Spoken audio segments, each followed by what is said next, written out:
Today, our Denver Broncos look to rebound, coming off a 4-game losing streak as we face off against the Chargers, followed by our first primetime game of the year against the New Orleans Saints. The team currently sits at a record of 1-4. We haven't won since our opener against Seattle, but even though we currently have tied for the worst record in the AFC, I think our team is a little bit better than the record suggests. In the last episode with our doubleheader against the Jets and the Raiders, we nearly won both of these games. Against the Jets, we only lost because of a game-winning missed field goal for Will Lutz. And then against the Raiders, we went into overtime and we're on the other end of a game-winning field goal as Daniel Carlson won it for Las Vegas. Now that we're around a third of the way through the year, I do quickly want to take a look at our team's stats.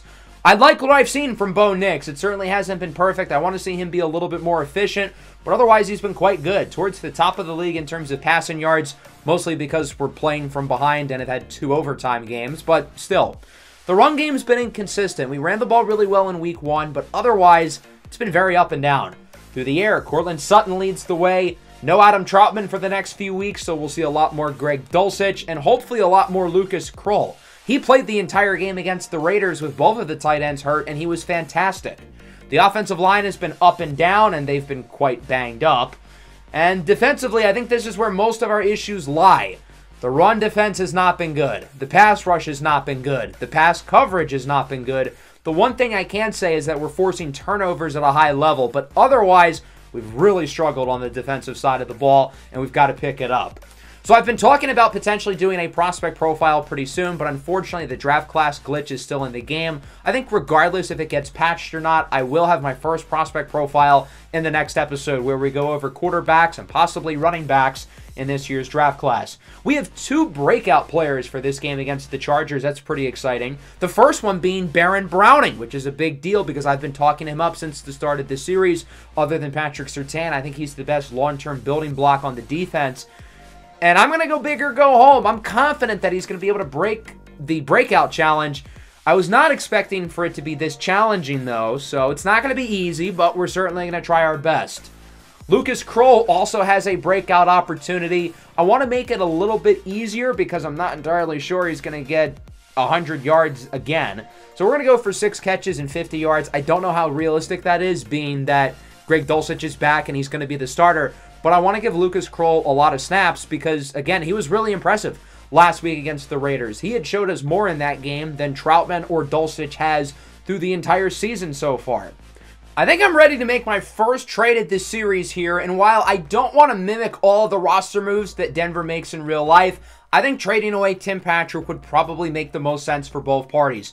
We have a lot of bodies in the receiving room, and there's just not really a spot for Tim Patrick. He's only started in 1 game this year where he played quite well. But I think trading him away, ideally to a contender, would make a lot of sense. And the first team I land on is Detroit. He's a perfect fit here. The Lions need a traditional X receiver with size, and I think he's a perfect fit here, being that he's a high-character guy who blocks his tail off.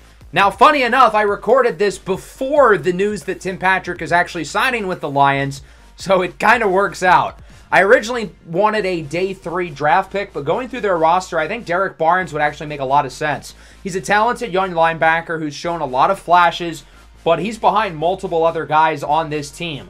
I think Tim Patrick for Derek Barnes and a 7th rounder makes sense. The Lions say no. I'm going to take out the 7th. I think Tim Patrick makes the most sense for them. I think Barnes makes the most sense for us, but unfortunately Detroit said no. Now, if I had known that he ended up with the Lions as I was recording this, I would have tried to make a different deal. But since I didn't, I ultimately pivoted to Washington, who's 4-1. They've been really good this year, but they could use an X receiver for Jaden Daniels. So Tim Patrick will be going to the Washington Commanders for a 6th round pick. I know it doesn't look like some great deal for us, but Tim Patrick's on the last year of his deal. He doesn't really have a clear spot on this roster. I want to open up a bigger opportunity for a guy like Troy Franklin. This way, Tim Patrick can go to a contender, and we add another day 3 draft pick. The draft class this year is going to be stronger than most Madden auto-generated classes. Now, obviously, it's still unlikely we're going to get a player with that pick better than Tim Patrick, but I think it's worth the swing. So with Tim Patrick gone, we have an extra roster spot. I'm going to sign tackle Ola Udoh. We don't have a lot of tackle depth, and that's been a problem with the offensive line injuries, so I figured he'd be a good addition. Let's take a look at our opponent here, the 3-1 Los Angeles Chargers, who have had an easy schedule, but have performed pretty well in the Jim Harbaugh era. They haven't won in a couple of weeks, though. They dropped their Week 4 game against Kansas City, and lucky for them, they had a Week 5 bye week. Normally, I'm against early bye weeks, but this kind of sucks for us because, well, they get 2 weeks off before facing off against us. Of course, Justin Herbert leads the way. A big reason why I chose Denver was the challenging division of playing Herbert and Mahomes twice a year. Now, Herbert's skill position players are not particularly good. This is a really bad group of weapons. The roster as a whole really is not good to begin with. The tackle duo is pretty good. The defense has some solid veteran pieces, but this is a bad roster. There's a reason why they fired head coach Brandon Staley and general manager Tom Telesco. It was because this team was going nowhere. So I think this is a team who has overperformed from expectation. I can't imagine they're going to stay atop the AFC West for a whole lot longer. But I don't want to take these guys lightly, especially considering, well, they're 3-1 and our record's a lot worse than theirs, along with the fact that they got an extra week off with the bye week, whereas we had to play an extra long overtime game against the Raiders. So the Chargers will start on offense. Herbert up the middle with a strike, and it's hauled in by Josh Palmer. Herbert keeps it here on a 1st and 16 option run, and he tumbles for about 10 yards. Not a particularly good display of tackling there. 3rd and 6. It's hauled in by the tight end, Hayden Hurst, who gets it inside the 10. A lot of former Ravens here. The Harbaugh connection showing, as now it is 3rd and goal from the 3. Herbert, quick throw, caught for a touchdown, and the Chargers strike first. DJ Chark puts the Chargers up 7-0. Not a great start for the Denver defense as we now take a look at Bo Nix and the Bronco offense. Handoff for Jaleel McLaughlin. He's got space to the right side with a big run. McLaughlin had a great game last week against the Raiders with Javonte Williams banged up. McLaughlin was really good. 2nd and 5. It looks like Franklin's in motion. Again, expect a lot more snaps from him. Nix on the run. Somehow connects with Marvin Mims, who's also going to get some more snaps than he did prior. And that goes for a 1st down. 2nd and 7 late in the quarter. Slow pace start with both offenses moving methodically down the field. As that one is hauled in for another 1st down, it's Josh Reynolds, who kind of is now the full-time wide receiver 2 with Tim Patrick now in Washington. From the 19, Bo for the end zone. It's caught for a score. Cortland Sutton ties it at 7. Big drive for Bo Nix. 4 for 4 to open up the day with a beautiful throw into the breadbasket for Sutton. And we're tied at 7. Final play of the 1st quarter, 3rd and 8. Herbert looks to throw, and it's going to be a screen hauled in by Dobbins, who breaks off the initial tackle, but is wrapped up by Patrick Surtain after only getting a yard. And that'll wrap up the 1st quarter, 7-7. Pretty competitive game so far. Finally got our first defensive stop, and hopefully the offense can take advantage and look to take the lead here early in the 2nd. So Denver's got a 3rd and 4 here from the 31 early in the 2nd quarter, as Bo Nix will hand it off to Javonte Williams up the middle, and he is stuffed. The rookie out of Michigan. Junior Colson brings him down as the tight end Lucas Kroll is hurt, and he will not return to the game. That's unfortunate. No breakout challenge for him as the Chargers get it back. 3rd and 7. Herbert on the run. Throws it away. Both offenses look good with their initial drives, but now this is quickly turning into a defensive duel. No 1st downs from either team since the touchdown by Sutton. 3rd and 9. Nix is sacked. Khalil Mack. The sack attack, and the white, blue, yellow, but no black is there for the Chargers. 3rd and 8 now for LA. They've got it at the 50. They're finally kind of moving it down the field here in the 2nd quarter. Herbert's under pressure, though. Dumps it off short for Dobbins, who does not get the 1st down. 4th and 4 at the 46. You could make the argument to go for it, but I think it's a little bit too early. Chargers agree. They look to pin Denver deep back at the 12. On 1st down, Bo Nix. Pocket collapses. Clobbered as he throws it, but it's caught by Cortland Sutton, who brings it to the 28-yard line. Not an easy throw for Nix with Joey Bosa all up in his grill. 2nd and 8. Nix under more pressure, and he is sacked again. A number of defenders were there. I think Bosa was among them. And now it is a 3rd down and 14.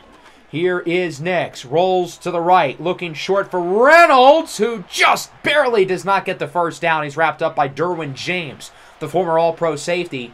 And Denver would elect to punt it.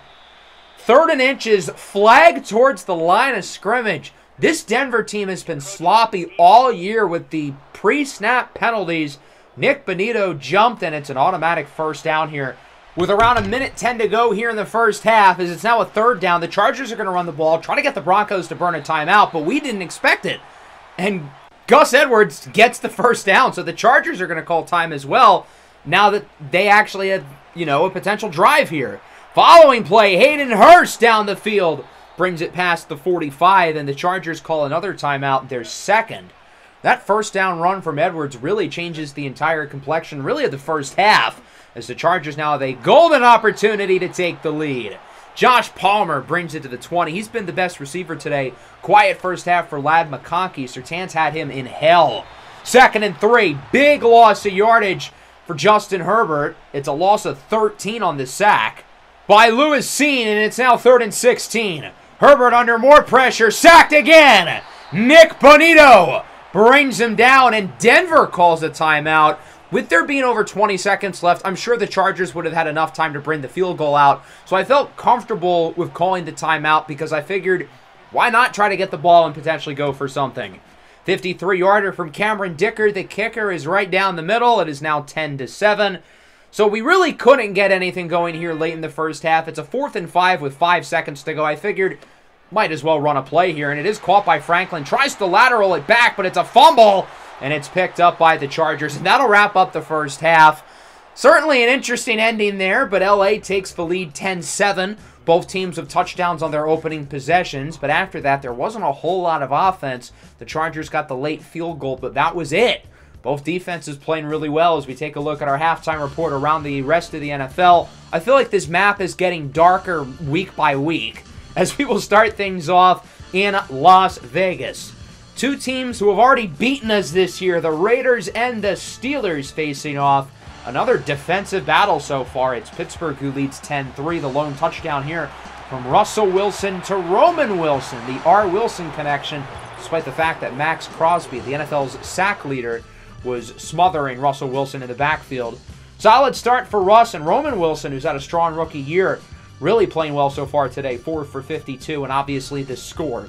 Let's head over the pond. This game happened this morning in London, and unfortunately the people of Britain were exposed to the Bears' offense. 42-7 your final, a blowout win here for the Jacksonville Jaguars. Caleb Williams sucks. There's no way around it. He has been awful this year so far for the Chicago Bears.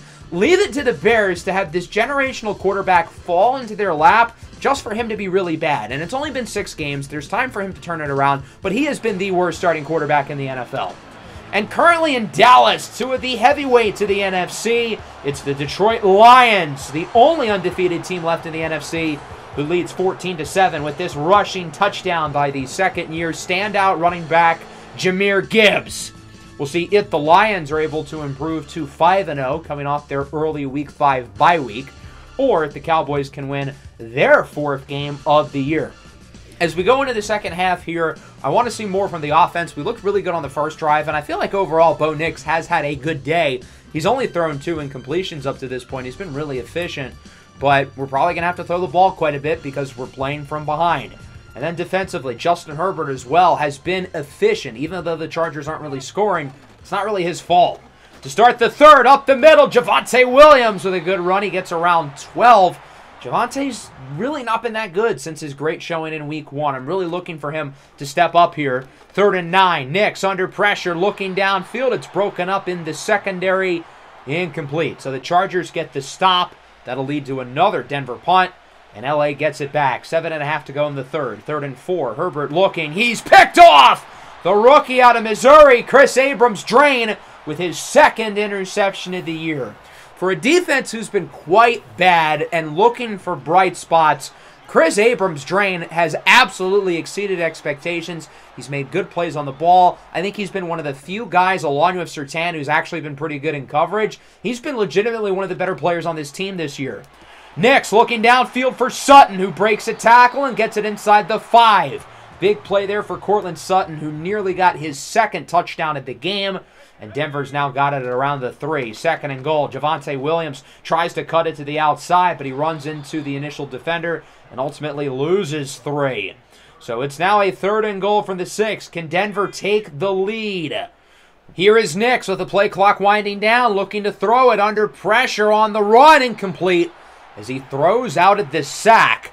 And the Chargers get the stop, and ultimately that'll lead to the field goal unit coming out. 23-yarder for Will Lutz is up and good. Nice to see Lutz looking good after a shaky episode last time around with, of course, the game-winning miss against the Jets, and then barely making a game-time field goal to send it to overtime against the Raiders. So we are now knotted up at 10 apiece, is on 3rd and 8. That one is somehow hauled in by Hayden Hurst for a first down, despite the fact that he was smothered by Surtain. Play action, Herbert on the run, nearly intercepted. All Baron Browning needed to do for his breakout challenge was get an interception. I figured he had no chance of that because he's never in coverage, but he was there and he had the ball right to him, and he dropped it. 3rd and 8, Herbert throws the screen into the ground. Malcolm Roach leads the pressure. That'll lead to a Charger punt, and Denver gets possession, but not with good field position, down at the 9. Nix, got to make sure he doesn't get the safety. Instead, with a nice run, breaking tackles and nearly getting the first down.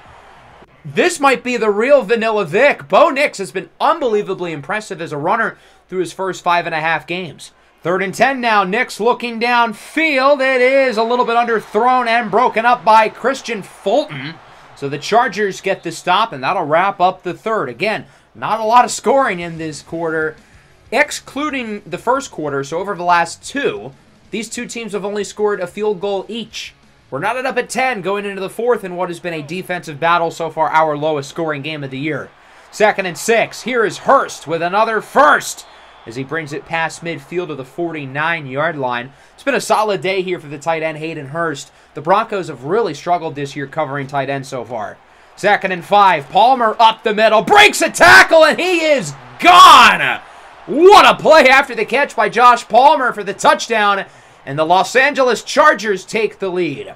The tackling in the back end this year has been legitimately abysmal. We benched P.J. Locke because he couldn't tackle, but the other 2 safeties, Brandon Jones and the recently signed Ronnie Hickman, were the ones who completely whiffed on that tackle attempt for Josh Palmer, and the Chargers are now up by 7. Nice stutter step there on Josh Reynolds to move the chains for a first down conversion. Still plenty of time, a little bit under 8 minutes left as on 2nd down. Nix rolls to the right, trying to find rushing room, and he gets it. Another first down run for Bo Nix, as once again he keeps the chains moving, and now Denver has it past midfield at the 45. Jaleel McLaughlin, the second-year pro out of Youngstown State, with a nice run. He gets 15 and is out of bounds at around the 30. Denver's finally starting to move the ball again, but it's a 3rd and 1 from the 21. It's Audric Estime, the rookie out of Notre Dame, and he does not get it. Christian Fulton with the stop. What do you do on 4th and inches? We're going to go for it. I think we're late enough in the game to where we can be aggressive. Samaje Perine gets the first down, and plenty more. It's a solid gain of around 6. 2nd and 5 now at the 9. Nix goes short for Dulcich. That's a first down to the 2. Denver is getting closer and closer to this end zone as they look to tie this game. 1st and goal from the 2. Audric Estime to the left side.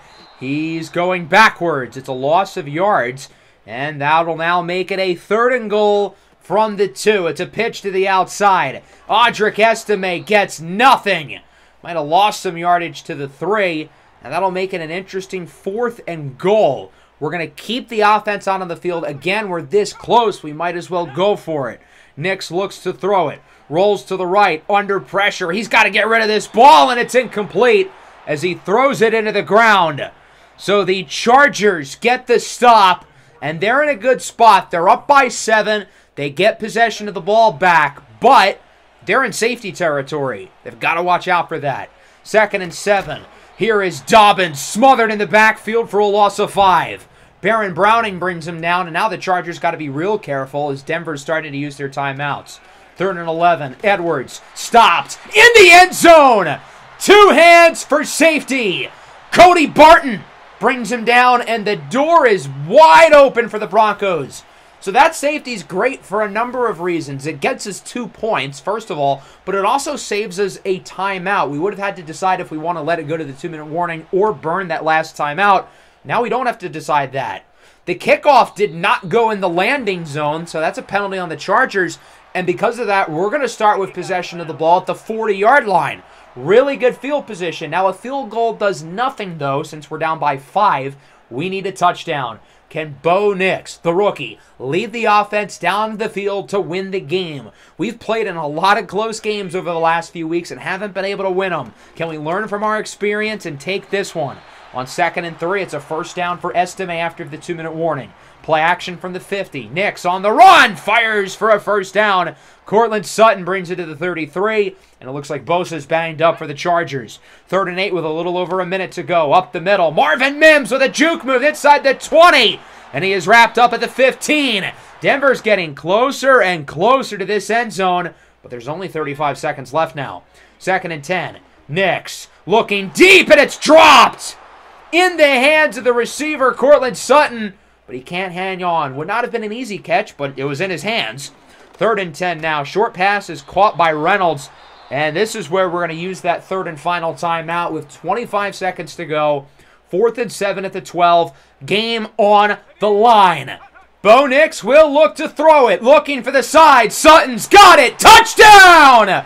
Cortland Sutton with his 2nd touchdown of the game, and the Broncos take the lead with seconds left in the 4th.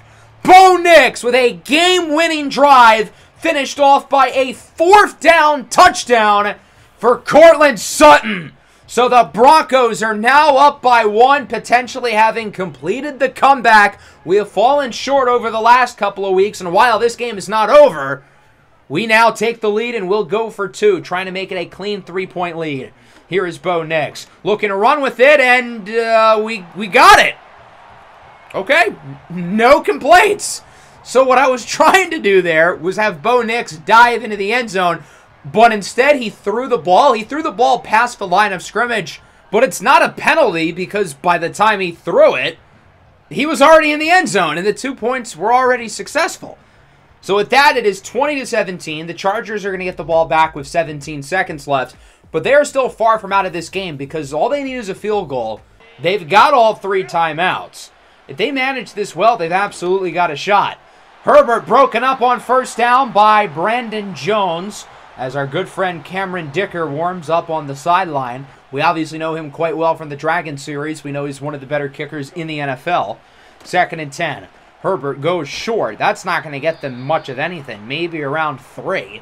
So the Chargers are going to burn a timeout. They've already wasted half of their time, and they've gotten pretty much nothing. Denver's basically in full prevent defense already, as Herbert's going to throw it up. This will be the last play of the game. It is broken up. Incomplete, and that will do it. The Broncos win their first game since week 1, 20-17, improving to a record of 2-4. I feel like we should have won the Jets game, and we maybe should have won the Raiders game, which is ironic because we probably should not have won this one.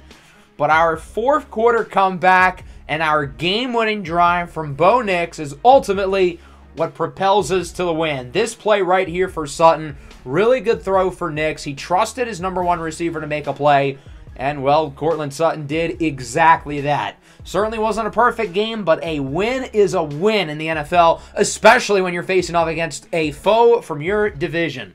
Solid game from Justin Herbert, as was Bo Nix. I thought he was pretty good. He was pretty efficient and obviously led the big drive late. The run game, again, though, was not particularly good. Through the air, Josh Palmer and Cortland Sutton really stood out. Season high in yards for Sutton. Josh Reynolds and Hayden Hurst also played well. And then defensively, we had maybe our best game of the year. The run defense was pretty good. The pass rush was solid. The coverage was decent. Definitely not going to have many better games than that on the defensive side of the ball. We will be without Lucas Kroll for the next 3 weeks, but Zach Allen will return for our next matchup against New Orleans. Now, unfortunately, we did not complete either breakout challenge. Lucas Kroll obviously barely played. He got hurt in the 2nd quarter, so he never really got a chance. As for Baron Browning, I think we set the goal a little bit too high. He is going to get some XP, so that's nice, but unfortunately no development trade increases. We take a look at our scores around the rest of the NFL. With the Lions actually losing to Dallas, the Ravens are the only undefeated team left. As for the players of the week, we've got Baker Mayfield, Josh Allen, TJ Edwards, and Dax Hill. That'll bring us into Week 7. Let's see if we can make it 2 in a row. Our first primetime game of the year as we head on to New Orleans to face off against the Saints on Thursday Night Football. And we're going to be in the meeting room discussing how we're going to try to stop the Saints' run game with Alvin Kamara. Now, Kamara's certainly gotten older. He's 29 now. He's not the same player he once was. But he is still a very capable back. I think we're going to focus on defensive ends with their block shedding. I'm more focused on the block shedding ratings than the tackle rating because if the defensive linemen are able to impact the play in the backfield, even if they don't get the tackle, the running back is going to be off balance to where the next level of defense is going to tackle him anyway.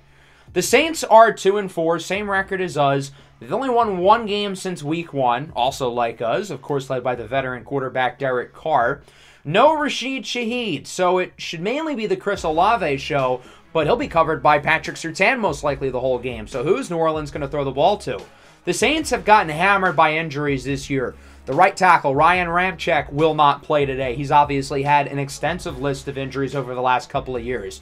The rookie left tackle, Talise Fuanga, drafted in the first round out of Oregon State, tore his Achilles 2 weeks ago. Obviously, he will not play. This Saints team certainly lacks youth. They've got some good young players, the aforementioned Olave, Paulson Adebo, Kool-Aid McKinstry, the rookie from Alabama. But otherwise, the Saints really have not drafted well over the last few years, and they've tried to run it back with this old core, and it just hasn't really been working, this year included, obviously, with a record of 2-4. But nonetheless, I am excited to play on primetime, one of just 2 primetime games this year.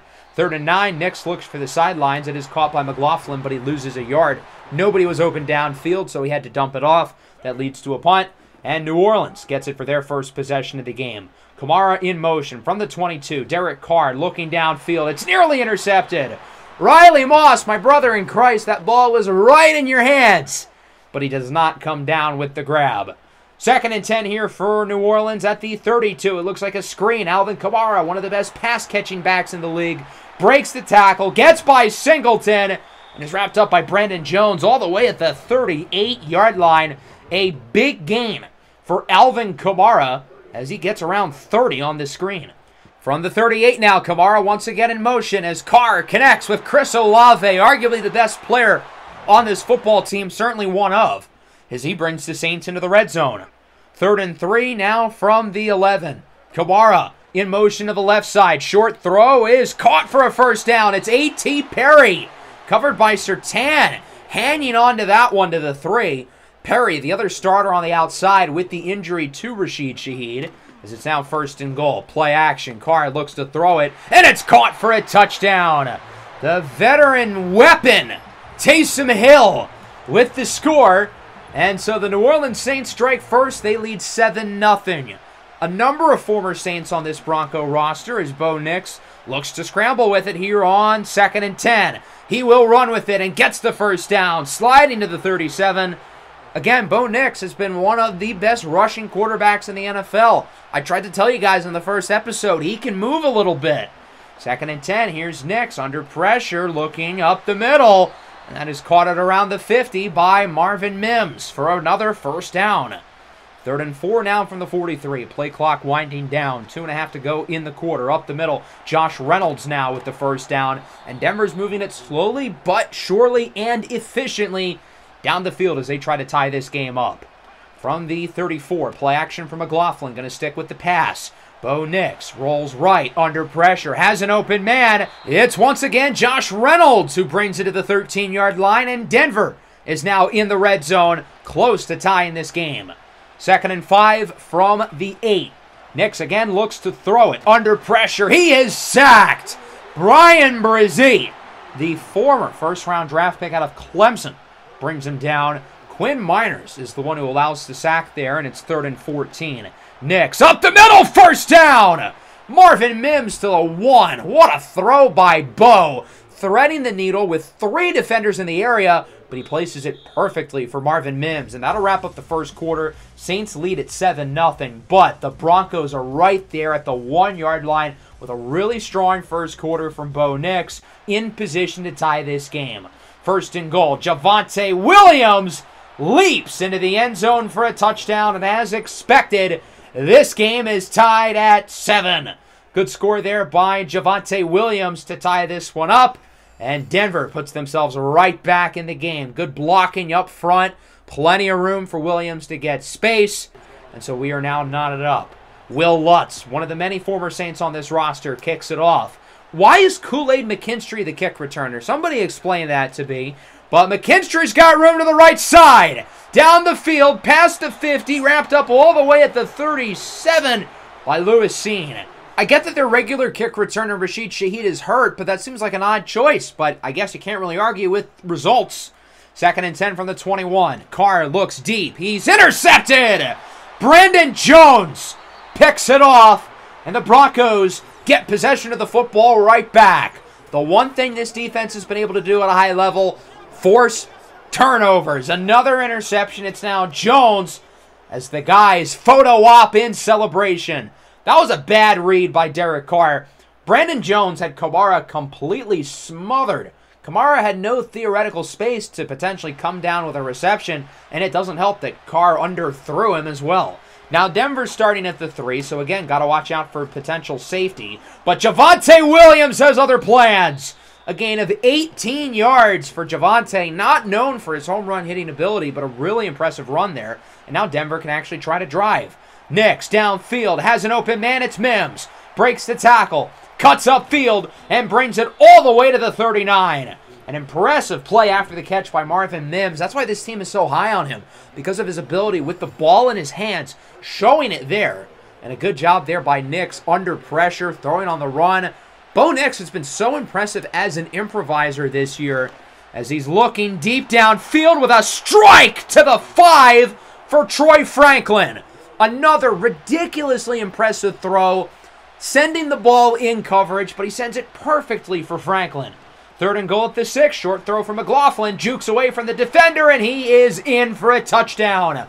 The Broncos take the lead with a receiving touchdown from Jaleel McLaughlin. A 97-yard drive off the interception for the Broncos, with Bo Nix making some of the best throws of his Bronco career so far. So now it's 14-7, 3.5 to go in the first half. 3rd and 4, Carr looking, overthrows his man. That was not particularly good coverage, but an even worse throw by Derek Carr, who has had a rough first half. That leads to a punt, and Denver gets it back, looking to add to the lead. 2nd and 6, Franklin in motion. Nix looks to throw it. Under pressure, sacked again. Brian Brzee with his 2nd of the game. The former #1 high school recruit trying to finally flash that potential. As on 3rd and 14, we're just going to run the ball, trying to make the Saints burn a timeout. Perine gets around 5. It's, again, Brian Brzee who brings him down. That leads to a punt, and the Saints will get the ball back. Final play before the 2-minute warning with Jamal Williams in motion. Carr under pressure. He is sacked. John Franklin Myers, the veteran, brings him down, as it is now a 2nd down and 21 for New Orleans after the sack. Carr looks to throw it up the middle. It is hauled in by Taysom Hill, who gets lit up. But it's a gain of around 14. And Zach Allen is hurt. Looks like his foot, which is not ideal considering he already had a foot injury that's kept him out for most of the year. So another one. That's not ideal. It actually ended up not being a foot. It's a toe injury. Turf toe to be specific. He will not return to this game. 3rd and 7 up the middle. Chris Olave with the first down. So the sack proves to really not be that big of a deal, as New Orleans is able to convert, moving the chains, keeping the drive going. 3rd down and 10 now from the 32. One of the tight ends in motion. Fake handoff for Miller. Carr sacked again. Baron Browning leads the way. It looked like he had company there late as well. Denver's going to call a timeout, their 2nd, leading to a punt, and they'll get it back here at around the 20 as it was punted in the end zone. Fake handoff for Williams. That ball's out. It's a fumble, and it's picked up by New Orleans. A strip sack for the Saints, and this game has been flipped on its head. Cameron Jordan, the veteran, is the one who forced the fumble with the sack and recovered it. The old man trying to show that he still got something left in the tank, as this turnover gives New Orleans a whole new life. Their offense had gotten nothing going since the first drive, and now they get to start with the ball inside the 10-yard line. Wow, the momentum has been flipped, and now the Saints get a golden opportunity to tie the game. 3rd and goal from the 4, Carr and empty, sends it through the uprights. Hey, that's 3 points, isn't it?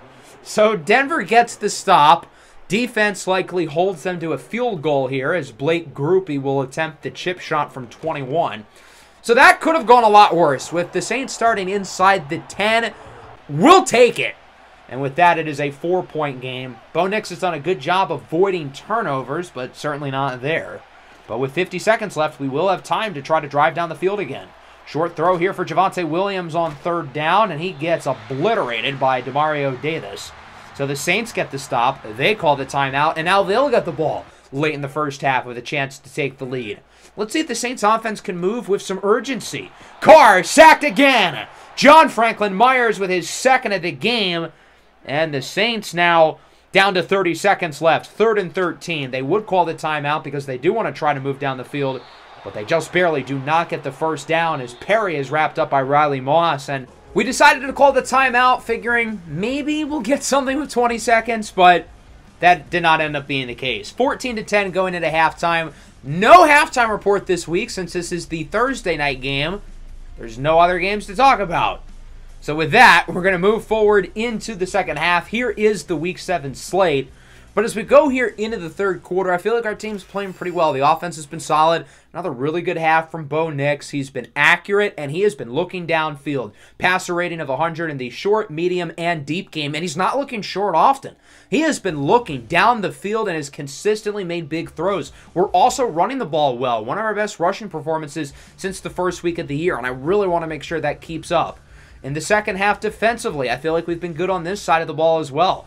Derek Carr has been useless anywhere plus 10 yards down the field, and the pass rush has had one of their best halves of the year. Even though we're up by 4, I feel like we're playing a lot better than the score suggests. Hopefully that translates here to the second half, and we can win our 2nd consecutive game as A.T. Perry is there with the first down despite being covered by the All-Pro Patrick Surtain. Pass midfield at the 48 with Kendre Miller in motion. Carr now empty in the backfield, looking to throw it. His pass is caught by Taysom Hill. He gets by Chris Abrams-Drain and has some blocks down the field. Taysom Hill, 48-yard touchdown, his 2nd score of the day. And the New Orleans Saints take the lead. We are getting cooked by a 34-year-old white guy from Utah.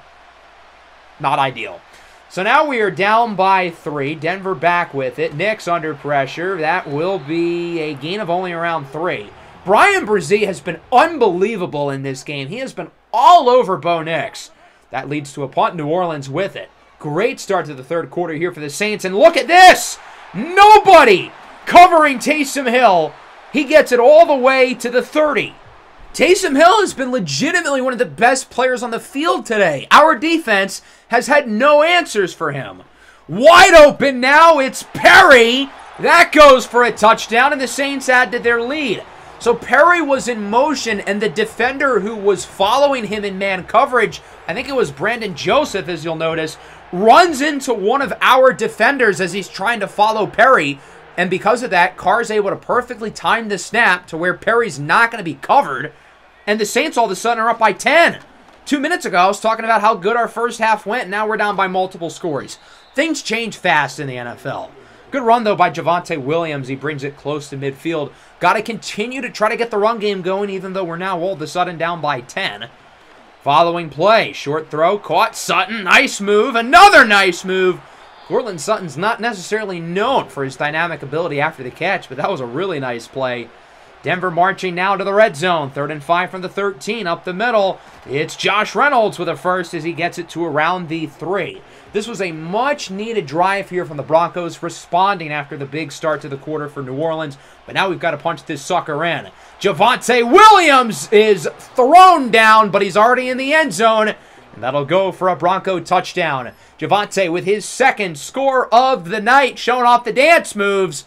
And it's 24-21. We've got ourselves quite the game here. Another close one.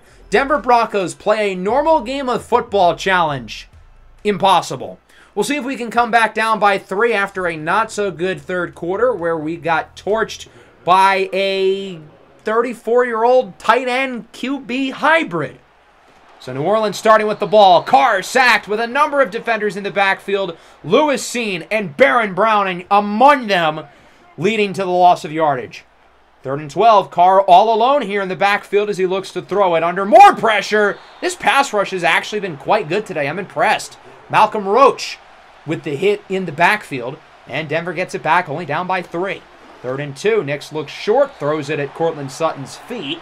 So the Saints quickly get the stop. Good coverage by Paulson Adebo. And New Orleans gets it back. And look at the clock.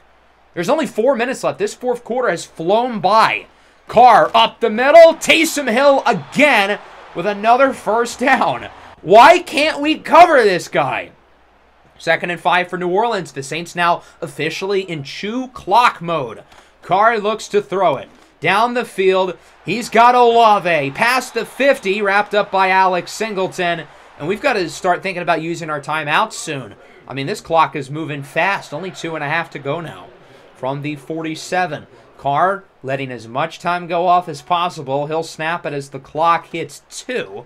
Play action for Kamara. Still looking to throw the ball, and he's got Taysom Hill, who's tackled inbounds at the 25. It looked like Hill was going out. Denver probably should have let him, but Brandon Jones wanted to go for the hard hit, try to force the fumble. Doesn't work. Saints go to the air again, and it's caught by Taysom Hill, who brings it to the 13.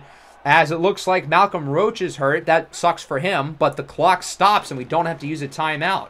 On first down, Kamara breaks the tackle, and this time we're going to send him out of bounds, again stopping the clock. I don't think the Saints know how to chew this clock. They're doing a horrible job, even though they are moving it down the field.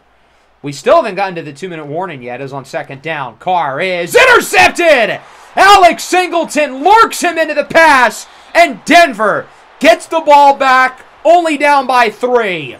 What a huge play there by Singleton, baiting Derek Carr into the throw, and somehow we get the ball back without the Saints scoring. We still have 2 timeouts, and we still haven't even hit the 2-minute warning. I don't know how we have this much time left, but the Saints do not know how to chew the clock. Now, we're starting at like the 5, not particularly good field position, so again, got to watch out for the safety. As Nix looks to throw it here on the first play of the drive, and he is wrapped up by Brzee. It will be a sack as Chase Young is hurt. Bo Nix made sure to go upfield because if he stayed back any longer, it could have been a safety. 2nd and 10. Up the middle. First down for Sutton. He brings it to the 20. So yeah, now I don't think Denver has to worry about a safety. And now they can actually try to move down the field. Loss of yardage, though, on first down for Javonte. It's Brzee again with the TFL. 2nd and 13. Reynolds with the first. He's out of bounds, stopping the clock at the 34. We've already used a minute here, but keep in mind all we need is a field goal to tie. Up the middle. Nice throw for Marvin Mims. Marvelous Marvin to the 49. Following play. Nix under pressure. Got to get rid of it. Floats it up. It's caught by Mims. He's out of bounds at the 23. What a throw by Bo Nix. Again, perfectly placing it for Mims. Denver still with 2 timeouts in their back pocket. And now they can feel a little bit more relaxed that they're in field goal range as Franklin gets the first. And again, he's out of bounds, stopping the clock. So we've still got the 2 timeouts in our back pocket. Handoff for Javonte Williams. We can now afford to run the ball. He's going backwards, though. We're going to have to call timeout number 1. Even if we don't get a touchdown, I'd like to make sure the kick is at the very least centered because I don't fully trust Will Lutz. But we're still going for the end zone because we have the time to do it. Nix on the run, scrambles for a gain of around 2, pushed out of bounds, and that'll make it a 3rd down and 9. So even though I want to center the kick, I think we're going to at least try for the end zone, but we can't do anything stupid. No turnovers. Nix going to look to run with it. He will get the first down to the 1.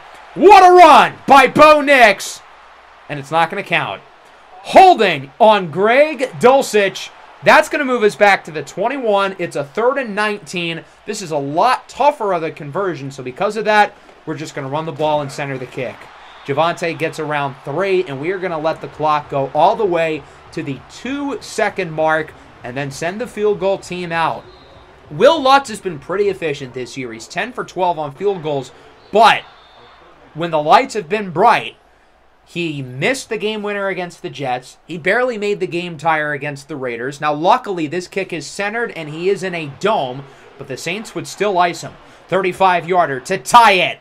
No doubt about it. Right down the middle. Will Lutz ties this game as time expires, and we are headed to overtime again. The Broncos seem to live in overtime. This is already our 3rd appearance in OT. We've lost the coin toss in each of the first 2 go-arounds. It's landed on heads both times, but of course, tails usually never fails. 3rd time's the charm. It's due. It lands on heads. You've got to be kidding me. Did they patch it to where now heads never fails? That doesn't have the same ring to it. So the Saints will start with the ball. Now, it is worth noting, in all 3 overtimes, Denver did not start with the ball, but they still ended up getting at least 1 possession. Hopefully, that's the case again here. 3rd and 5 from the 36. Remember, touchdown ends it. Carr looking downfield. It's Taysom Hill who drops it. Alex Singleton jars it out. That could have been a huge conversion. So Denver does get the stop, and they will get the ball. Can Bo Nix lead another game-winning drive to put Denver at 3-4? He's going to throw out of the sack incomplete, and I quickly paused it. I wanted to check the injury report for Jaleel McLaughlin. I didn't know if he was hurt. Does that say Bo Nix leg? Yikes! Bo Nix is hurt, and he is going to the locker room. That's not ideal. So with that, Bo Nix's night is over, and that means it is time for the MILF Hunter himself, Mormon Mahomes, Zach Wilson. On 3rd down, up the middle, it's a gain of around 4 to Josh Reynolds, so the Saints get the stop. With Zach Wilson now at quarterback, the goal of throwing the ball is just not to do anything stupid.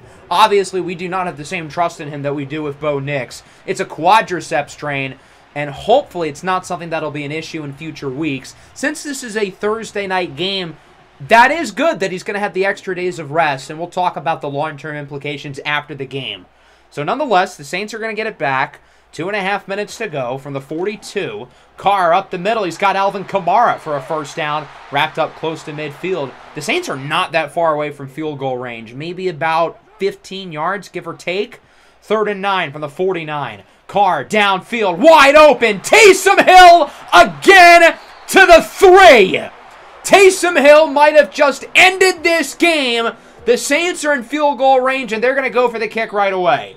Denver will call a timeout trying to ice Blake Groupie, but this is a chip shot. 20-yarder. He should have no problem making this kick. It is up, and it is good.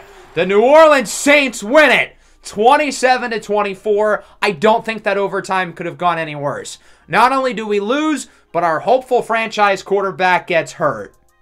Double whammy. And with that, the Denver Broncos fall to a record of 2-5. At least Bo Nix is there walking.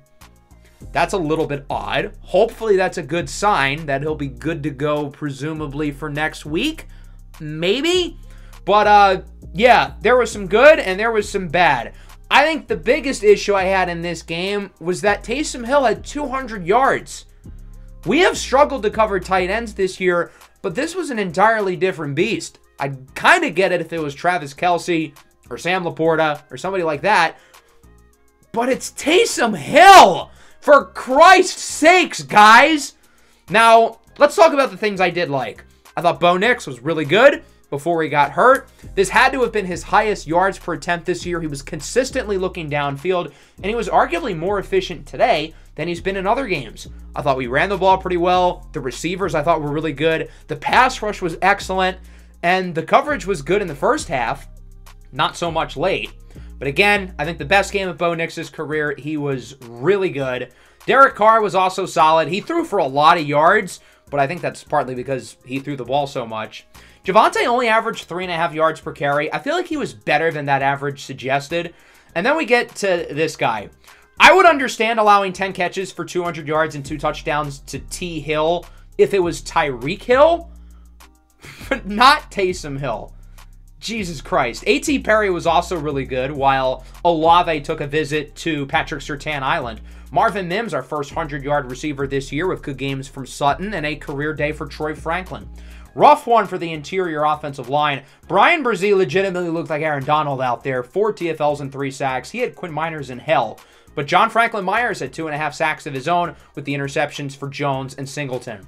So we do have a new injury, and it is to Lewis Cine, abdominal tear out for the next 4 games. So that means that the quad strain for Bo Nix will not lead him to missing any time. He will be good to go in Week 8 against the 0-7 Carolina Panthers, who are still winless along with the Cardinals. Players of the week, Bijan Robinson, Patrick Mahomes, Marcus Davenport, and Jalen Petrie. So we end up going 1-1 today. Again, 2 ridiculously exciting games. Kind of like the Kansas Dynasty. I guess we're just never going to have normal football games here. As I mentioned at the beginning of the episode, I'm 99.99% sure that next episode will be our first prospect profile. I'm excited to dive into this class. I'm excited to talk about all these quarterbacks with how much their stocks have changed within the Kansas Dynasty, and then Week 8 against Carolina. Despite the fact that they're not winning, Bryce Young has had a pretty good second season, so I'm excited to take a look at him in Dave Canales' offense. Hope you guys enjoyed the episode. Make sure to leave a like and subscribe to the channel if you are new. Peace out.